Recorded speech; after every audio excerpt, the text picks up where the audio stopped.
The Prime Minister is eager to forecast the day when lockdowns are a thing of the past. You can't live with lockdowns forever, and at some point you need to make that gear change.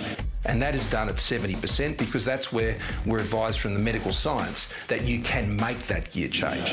The government's roadmap is based on the Doherty Institute report released on August 3rd, which in the time of COVID is a lifetime ago. It's become the framework for leaders pinning their hopes on vaccine uptake. As the Doherty report says, once you get to 80% double doses and you have to open up, everybody's going to have to learn to live with Delta. But some of the authors behind the report are saying not so fast. We were set up for a situation where caseloads would be small, that any outbreaks would be well managed. Obviously, we were not envisaging shifting from phase A to phase B from a situation of lockdown, which is where we are now. In other words, the roadmap assumes a starting point of low caseloads and not the current reality of 830 cases in New South Wales. Even with 80% of people vaccinated, an uncontrolled outbreak could see up to 2,000 deaths and 20,000 severe infections within 6 months. And if other systems like testing, tracing and quarantine fall short, the death rate could be more than 100 times worse. Today, the PM said the conversation needs to shift away from daily infection numbers towards a different metric. The national plan then transfers our focus from case numbers to issues of hospitalisation, serious illness, ICU and things of that nature. But if 80% vaccination isn't enough to beat Delta on its own, will Aussies really be willing to see things his way? That's what living with the virus looks like. Epidemiologist Professor Tony Blakely joins us now. Tony, so we're being told that 80% is the magic number, but is it not really that magic? Look, it comes with a package of things. So it depends on what level of people you've got coming into your state that are infected. It depends on what settings you've got in your state as to when you lock down. It depends on whether kids are vaccinated or not. It depends on whether people are wearing masks. So it's not a magic number in of itself. Now, if you want to get some understanding of what it might mean, modelling that we'll be releasing on Monday or Tuesday, 48 hours, shows that at 80% vaccination coverage of just adults, when we open up to the borders to the rest of the world, we would expect to be in lockdown about 30% of the time, which is quite a lot. That's because you can't control it without using lockdowns.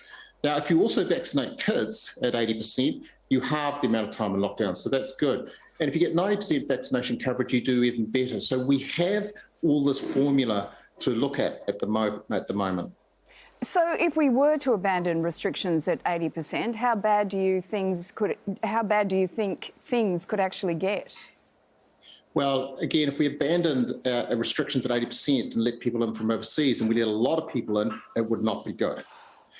And if we do that at a point where, say, New South Wales is, imagine at the end of November, New South Wales is still about 1,000 cases per day and they let go at that level, that would not be good either. They'd be much better to drive the case numbers down and then let go.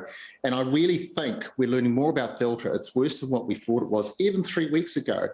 And so being able to vaccinate the children, or as many of them as well at 80%, makes a big difference. Professor Scott Morrison and Gladys Berejiklian seem to have given up on achieving COVID zero. Those numbers just keep climbing in New South Wales. Are they right? I mean, is COVID zero out of the question at this point? Yes and no. For New South Wales, it seems most unlikely they'll get back to zero. They certainly won't get back to zero till at least November or December if they wanted to, but they may decide just to learn to live with at that point. Victoria's on a knife edge. It'd be much better if we could eliminate and live in zero COVID until the end of November when we get 80%, but whether we'll achieve that is moot. For the other states and territories, particularly remote parts with high Aboriginal and Torres Strait Islander populations, they want to keep it out as long as possible because it gets easier to deal with when your vaccination coverage is high, 80% or more.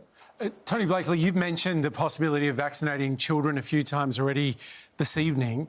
I was reading parts of the Doherty modelling today, or the report, and it actually says that expanding the vaccine program to include kids 12 to 15 would have minimal impact. Why do you see it so differently?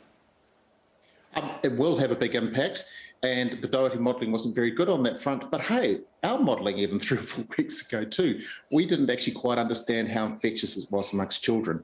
So I don't know what the Doherty modeling's doing right at the moment, but I'm sure Jodie and the team are updating it all for having children more infectable. But would you be vaccinating kids to actually protect them? Because it doesn't seem like it is doing as much damage to kids.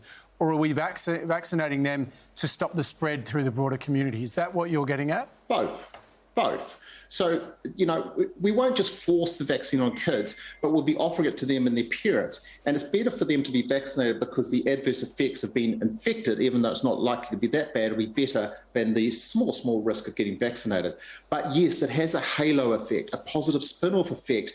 And for example, I was talking before, it would probably halve the amount of time we were in lockdown as a society if children were vaccinated at 80% as well as adults.